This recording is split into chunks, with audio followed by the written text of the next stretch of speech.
Hi, my name is CH. I have worked as a managed investments product specialist in Singapore for over 15 years and would like to offer, through short video courses, the investments related knowledge that I have picked up throughout the years to anyone who is keen to learn more about investments. This video is part of a series of videos focusing on providing basic yet detailed knowledge on mutual funds for Singapore-based or Singapore-booked investors. In this video, we aim to cover the common domiciles, legal structures, and regulatory structures of mutual funds.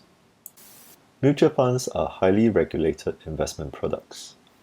This means many countries have very specific and detailed laws and regulations that mandate how mutual funds are structured and how they are managed. Firstly, let's take a look at the different legal structures that exist for most mutual funds that are offered in Singapore. A mutual fund can be established or set up in one country or region and then offered to other countries, subject to certain requirements. The country or region that the fund is established in determines the legal structure that the fund must adhere to. We also refer the country or region as the domicile of the fund. In Singapore and Hong Kong, mutual funds are typically set up in a unit trust legal structure. While Hong Kong is not a country, it does have a different set of financial laws and regulations compared to China mainland. This follows the legacy of British laws established in Singapore and Hong Kong, whereby mutual funds are classified under an investment trust structure. The most common Europe-domiciled mutual funds that are offered in Singapore come from Ireland and Luxembourg. Both regions have established themselves as leading hubs for Europe-based mutual funds that can be offered to global investors. Mutual funds are generally set up in an investment company legal structure instead of trust structure in Europe, with UK being the exception. In Ireland, mutual funds are typically set up in an open-ended investment company, or OEIC, or investment company with variable capital, or ICVC, legal structure. This means it is an investment company which does not have a fixed number of shares. More recently, there is also a newer structure called Irish Collective Asset Management Vehicle, or ICAV, which is designed specifically for investment funds instead of a generic company. In Luxembourg, mutual funds are typically set up in a SICAV legal structure, which is effectively similar to an OEIC. There are some other variants, such as SICAF, which has some limitations in issuing new shares, and SIF, which is usually intended for funds that focus on non-traditional investments. Other Europe-domiciled funds that can sometimes be seen offered in Singapore include France, FCP company legal structure, and UK's unit trust legal structure.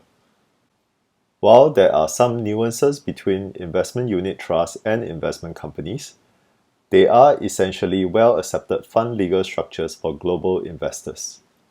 As the names imply, a unit trust will refer its trading unit as unit, while an investment company will refer its trading unit as shares. Given most retail investors in Singapore accessed only Singapore-domiciled mutual funds during earlier days, the term unit trust is commonly mistakenly used to refer to mutual funds in general. It is important to note that be it an investment trust or investment company, all mutual funds are set up like an equity umbrella legal structure. Therefore, a bond mutual fund is in effect an equity trust or company that invests and trades bonds. Besides the above-mentioned fund domiciles, there are many mutual funds available in other domiciles that are typically intended to be offered to their local investors only, and therefore are not available to Singapore investors. US domiciled funds comprise one of the largest fund markets, but are normally offered to US persons only.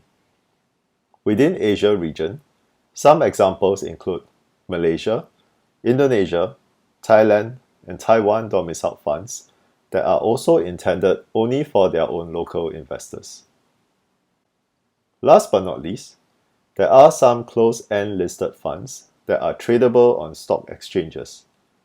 These behave more like listed stocks and have limited liquidity. They should not be confused with the normal mutual funds that are unlisted. One common term seen in mutual funds today is UCITS or UCITS, which stands for Undertakings for the Collective Investment in Transferable Securities. UCITS is frequently mistaken as a legal structure, but it is actually a regulatory framework in Europe that is created to establish a standardized and transparent framework for funds domiciled in EU member states. Therefore, it is common to see an Irish OEIC mutual fund or a Luxembourg SICAV mutual fund that is UCITS compliant, but there won't be a Singapore unit trust that has UCITS compliance. It is also worth noting that not all EU domiciled funds are UCITS compliant. An example of a popular fund offered in Singapore is the Invesco US Senior Loan Fund. The fund is legally structured as a Luxembourg SIF and is not UCITS compliant because it invests in senior loans, which is considered a more complex investment category in Europe. It is registered in Singapore as a restricted scheme, which we will elaborate in the next few slides. In Singapore, all mutual funds are regulated by the Monetary Authority of Singapore, or MAS, under the category of Collective Investment Scheme, or CIS, within the Securities and Futures Act, or SFA. This essentially means that a mutual fund must be registered as a CIS before it can be offered to investors in Singapore. There are three main CIS categories that a mutual fund can fall under. Using SFA's jargon, the authorized scheme refers to a fund that is constituted in Singapore, which means it is set up under the Singapore Unit Trust legal structure that is approved under the SFA Section 289, and that the setup holds a Capital Markets Services or CMS license for running such an investment vehicle in Singapore. The recognized scheme refers to a fund that is constituted outside Singapore, but has a Singapore representative, which means it has a proper Singapore office set up to address regulator and investor needs. Additionally, the fund can be qualified to be treated similarly as an authorized scheme in terms of the laws and practices of the CIS jurisdiction afford to investors in Singapore. By the same treatment, the fund is expected to provide protection to investors equivalent to that provided by authorized schemes in event something goes wrong with the fund and losses occur. The restricted scheme refers to a fund that is offered only to relevant persons as defined in SFA Section 305(5) or at minimum of 200,000 Singapore dollars per transaction. This generally refers to institutional investors or accredited investors in Singapore terms. This also means the fund is deemed potentially too complex or too risky for normal retail investors. MAS website has separate portals with one for authorized and recognized schemes and another for restricted schemes. These portals allow for the public to check, search, and verify the relevant CIS category for a fund when in doubt. You can see a screenshot of the MAS website here. Just scroll down towards the bottom to find the relevant links to the portals. There is also a fourth category called exempted scheme that applies to funds that have small limited offerings or private placements, which means they are not being offered to the broad public. The above jargons may sound complicated, So let's try to go through these categories in more layman context. The authorized scheme essentially refer to mutual funds that are set up or domiciled locally in Singapore and is registered as a unit trust entity following Singapore legal structure. The owner of such funds, or what we term as fund provider, is a company that holds a Singapore Capital Market Services license in order to conduct the relevant financial services in Singapore. All the important personnel responsible for running of the fund, such as the investment manager and his research team, are primarily based in Singapore. This effectively means they are like a Singapore local company and has the highest adherence to Singapore laws and regulations. Majority of such funds are designed to be offered to broad retail investors, and many of them are approved for CPF investments as well. Hence, they tend not to be too complex or too risky for the general investors population that may have limited financial or investment knowledge. These funds are most easily identified via their unique ISIN identifier, which should typically start with SG. An example is the Fullerton Sing Dollar Income Fund that invests in Singapore and Asian bonds. It is a sub-fund within the Fullerton Fund family that is set up as a Singapore-constituted umbrella unit trust. Fullerton Fund, in turn, is managed by Fullerton Fund Management Company Limited, which is a Singapore-based company entity. We will cover more on the fund company structure in the next video. The recognized scheme essentially refer to mutual funds that are deemed to be suitable to be offered in Singapore to broad retail investors like authorized schemes, but with the key difference that these funds are domiciled outside of Singapore.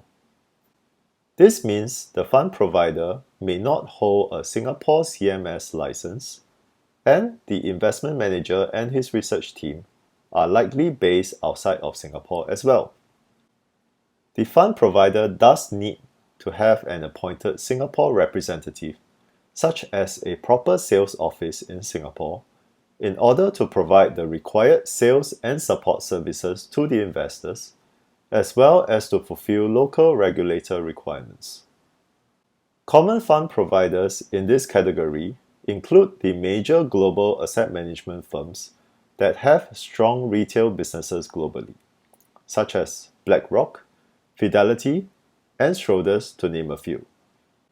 Most of the funds under recognized scheme are domiciled in Ireland and Luxembourg, which are the main fund domicile hubs for investors globally, and in Hong Kong, which has mutual funds laws and regulations that are quite similar to Singapore.